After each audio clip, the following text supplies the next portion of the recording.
Hervey and Dopeman himself, Tim Ryan, executive producer of the show that is premiering tonight on A&E After Intervention.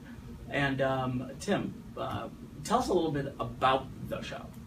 Well, the show is basically a day in the life of what I do. I work with, I field 2 cell phones. I probably get on average 50, upwards of 300 phone calls a day from people struggling with heroin addiction, opiates, cocaine, alcohol, predominantly opiates, and getting them into treatment, doing interventions. They have no insurance, they have state insurance, they have good insurance. But the show it's a day in the life of what I do, and people are really going to see what the underbelly of addiction does and causes. And obviously I know the answer to this, but tell everybody your experience and how you are more than qualified to I was a successful business entrepreneur, but I've struggled with alcoholism and drug addiction my entire life, and I was in and out of recovery. My MO was I'd go to recovery meetings, hang out with sober people, I'll get sober. It doesn't work that way, and at 32 years old, I'm 48 now, I picked up 1 bag of heroin, and that took me down 12-year road to utter hell and destruction. 2 times in the Illinois Department of Corrections. In my second stint, I was sentenced to 7 years. I did 13 and a half months. I overdosed while driving, hit 2 cars and almost killed 4 people. By the grace of God, they're okay. But in prison is where I surrendered to my disease of addiction. I plugged into recovery, 18 hours a day in that cell. My cellmate and I went through the 12 steps, studied the NA basic text, the Bible, read hundreds of books. My wife divorced me, lost her house in foreclosure. And I got out and I set up my foundation, a Man Recovery Foundation. Our motto is we take people from dope to hope, help one addict at a time, support groups, started guiding and directing people into treatment. And then on my 21-month sobriety date, my 20-year-old son, Nicholas, died from a heroin overdose. Tomorrow's actually 3 years that Nick passed away. And he really instills everything I do today. I carry his ashes around my neck, and a lot of this is surreal. But after Nick died, his mom and I sat down, and she said, Tim, for once in my life, I'm behind you 1,000%. When I met Shannon, Nick was 3 years old, and I adopted him, and we had 3 other kids. And she said, I truly believe God put you in my life and Nick's life for a reason. Had you go through all your struggles, had Nick go through his, for him to pass on to set the stage for what you're going to do next. And I'm just getting going. You know, I speak on the opiate epidemic nationwide. I work full-time for Transformations Treatment Center out of Delray Beach, Florida. I run a Man Recovery Foundation. I've put 3,000 plus people into treatment in the past 3 years. I've attended 110 funerals, and this is all I do 24/7. How's that for an answer? That's a great answer. Yeah.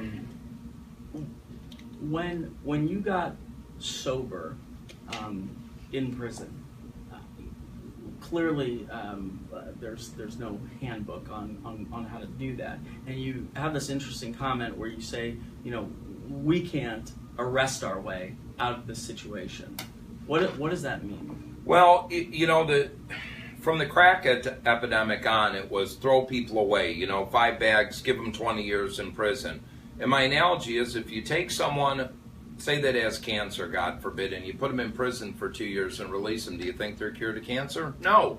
So if you take someone struggling with substance abuse disorder and put them in prison for 2 years and release them, do you think they're cured? No. They're going to go right back to doing what they do. We're creatures of habit. So people are realizing that this opiate epidemic, 144 people a day are dying now. We can't arrest our way out of this.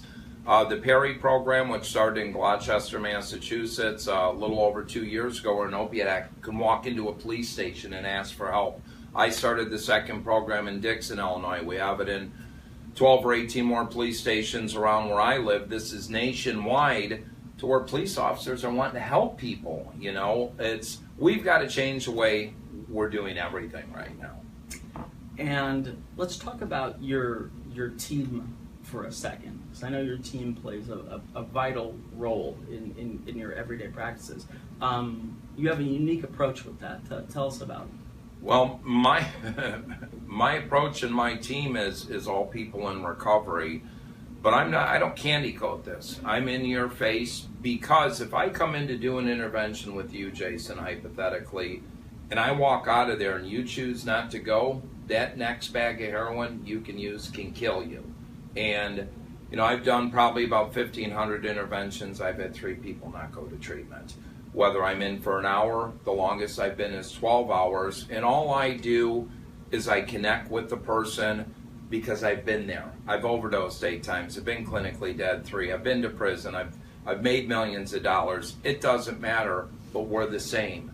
And I find common ground and I do what I need to do to get them. And the families need so much help, but yeah, it's a big dance. It's an orchestrated event when working with different individuals.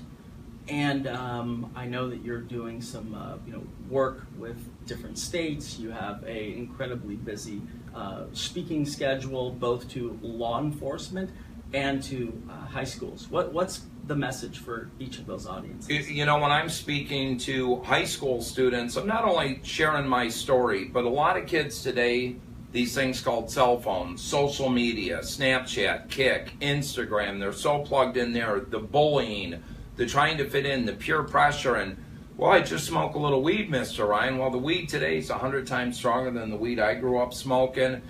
90% of people that smoke weed aren't going to be an addict, but we're in high school, we're 16, we're with a couple pretty girls smoking some killer weed, our inhibitions are down, and I come up and say, try this, snort this. If it's an opiate, Pandora's box is open. And I talk to kids about, how does that saying go? Snitches get what? Oh, stitches. Really, 95% of people that get arrested snitch within the first hour. It's called cover your own ass. So if me and you I see you going down a slippery slope, I'll ask a kid, what do you do? Well, I'll talk to him. Well, what if that doesn't work? Well, I don't know. You snitch on them, because that's what a true friend would do. They would escalate it to a school resource officer, a teacher, a friend. That's what a true friend would do. But then with law enforcement, it's educating them on how to work with persons struggling. Nobody wants to be a heroin addict. I wanted to be a professional water skier and a stuntman. I never wanted to be a drug addict, but I didn't know how to put my hand up and ask for help. And I run another program called The Cop and the Convict, where we educate parents at night about cell phone technology, computer software, drug testing, how to drug test, but have a plan of action in place. And that's where we'll come in and help, whether people have resources or they don't. There is options out there, and we'll find them for you. So for those of you who are just logging on right now, we're on Facebook Live with Tim Ryan, the Dopeman. The series premieres tonight after intervention at 10 p.m. Eastern Time on A&E Network. Tell us a little bit about what we're going to see in tonight's episode. You're going to see, can I get into it? I mean, you're going to see real life episodes from a struggling prostitute that had no hope to another gentleman that's overdosed and in and out of treatment and has felony warrants and how he handled that. And then another young lady who had a full ride college scholarship, had given birth to a child at a young age, but the disease of addiction took her to a place that many people do not ever want to experience. Gotcha. Tune in tonight and you will see. You want to answer some questions? Let's do some questions here. You go first. Molly asked, what do you say to the people that think addiction is a choice? Molly, that's an awesome question. Get educated is what I say, because yes, someone ultimately made a choice to try something, but then the disease of addiction kicks in. It's like the person that made a choice to smoke cigarettes. And if they have lung cancer, we're going to treat them, and we're going to treat them again. Or the obese person that keeps eating cheeseburgers and having heart attacks, we're going to keep treating them. We've got to drop the stigma of addiction. This is a progressive and chronic disease that will kill you. Yes, someone made a bad choice, but then the disease of addiction kicks in. And we got to quit fighting the chicken or the egg. Bottom line, this is the #1 killer in the United States of America. The youngest heroin addict I've worked with is 12 years old. The oldest is 78. Billionaires to the poorest of the poor, this affects everyone. Well, hopefully you got some good information there. Thank you. All right, I'm going to answer one. This is from, I believe, the same person, Malia. What about Tim's story made you want to be involved in this project? Great question. The fact that it's 100% authentic. He is not a character. He is not playing a version of himself, and he's 100% authentic. When we first met and we first got on the same page about the project, this is his life. This is not a show. And a lot of people, when they want to sell a television show about themselves, their lives, what have you, let's just say it's generally for the wrong reasons. And Tim, who could truthfully care less about having a TV show for himself, what he cares about is having the biggest platform possible to educate as many people as he can, and create awareness, and create that courage to raise your hand for support, and help is certainly out there. So to answer your question, because it was real, it's authentic, and whether cameras are rolling or not, the man is doing this work. So that's why. All right. Mark asks, what should you do when you don't have insurance for rehab? Mark, that's a great question. You can reach out to my foundation, which is called a Man in Recovery Foundation. Our website is www.amirf.org. You can email me at tryan@amirf.org. Let me know where you're located. I have a number of resources nationwide, and it's just a matter of sometimes we got to backdoor you into a detox, but we can definitely help you out. You're next.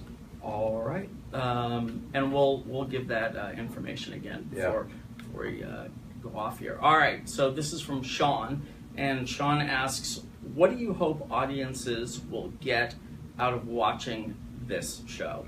I really hope that they'll get the fact that they're not in a hopeless situation.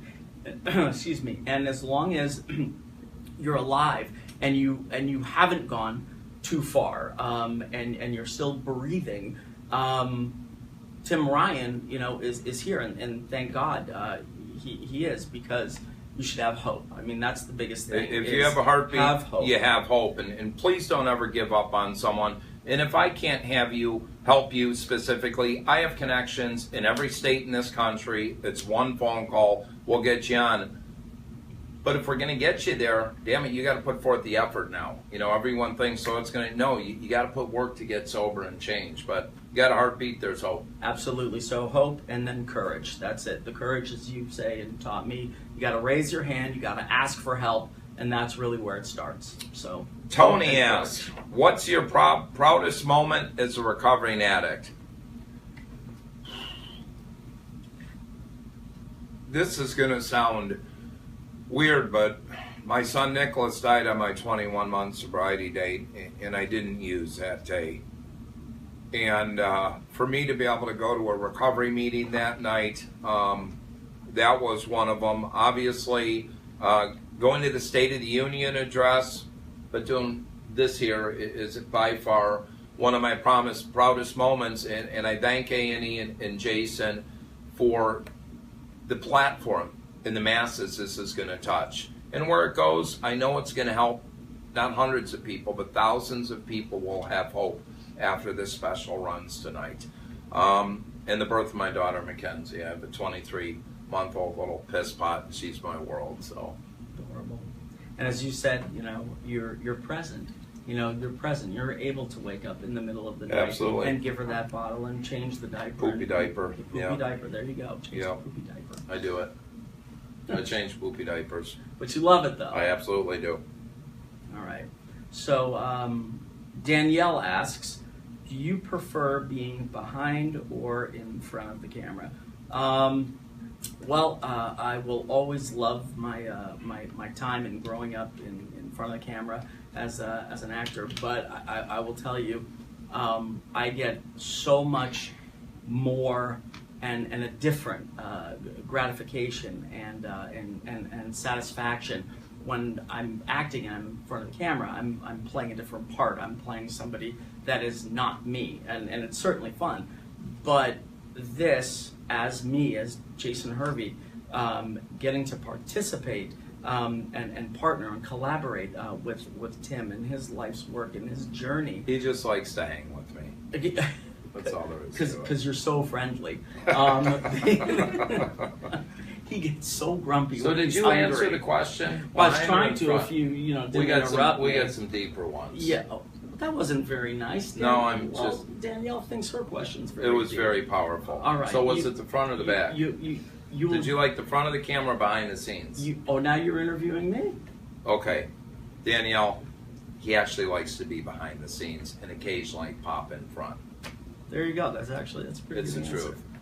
Liz asked, I'm sorry, Danielle, I wasn't, but Liz asked a very powerful question. Do you think there is one treatment method that works for all affected by addiction? Absolutely not. I need to meet people where they're at. For opiate addicts, a lot of people get on maintenance programs, Suboxone, Methadone, Vivitrol. My goal is to ultimately get someone to an abstinence-based program, but if that's where they're at, I need to meet them where they're at. It's their journey, not mine. There's 12-step-based recovery programs. There's Christian-based. There's Refuge Recovery, which is Buddhist-based. There's Smart Recovery. Some people see a therapist. Some people get into working out or whatever. No, there's not one size fits all. There's many forms of recovery, and a lot of people are using holistic, mind, body, soul, yoga, art therapy, but there's many roads to recovery. You know what? And if you were to describe yours that you came up with, what kind of give us the mindset going into that process? Coffee, lots of coffee, pizza. I live a 12-step based program. People always said, well, Tim, you were in out of recovery for years, and I would use, relapse is part of the journey. No, relapse isn't. You're either in recovery or you're not, but I got a sponsor. I work the steps. I still go to 4 meetings a week. I get out of myself and I help other people. I think that's the reason why I work for Transformations Treatment. I run a Man in Recovery Foundation. I speak all over the country because I need to be in the thick of this. I need to be in the thick, and I need to see the pain. But the message I received from a girl on Instagram yesterday saying, hey, you spoke of my high school and I was using heroin and this, and your message pushed me to go get help, and she's now 6 months sober. So for me, though, it's a 12-step based program, but just because that works for me doesn't mean that's the answer for everybody else. Gotcha. All right. Chris asks, what did you find most challenging when filming the show? First of all, we had and have an incredible team working on the show, great people who all believe in Tim and the mission. I would say that we filmed for about 14-15 days, which is very, very long for a 1 hour.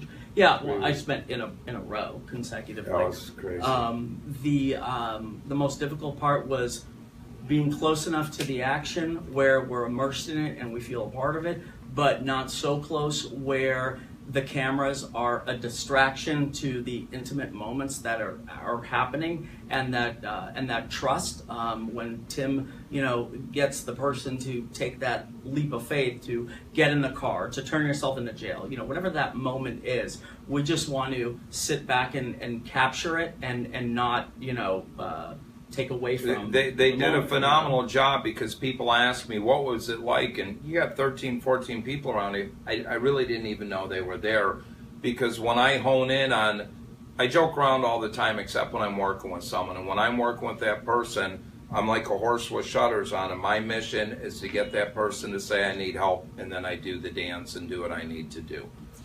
I'll tell you one little piece about the show, which you've got to watch.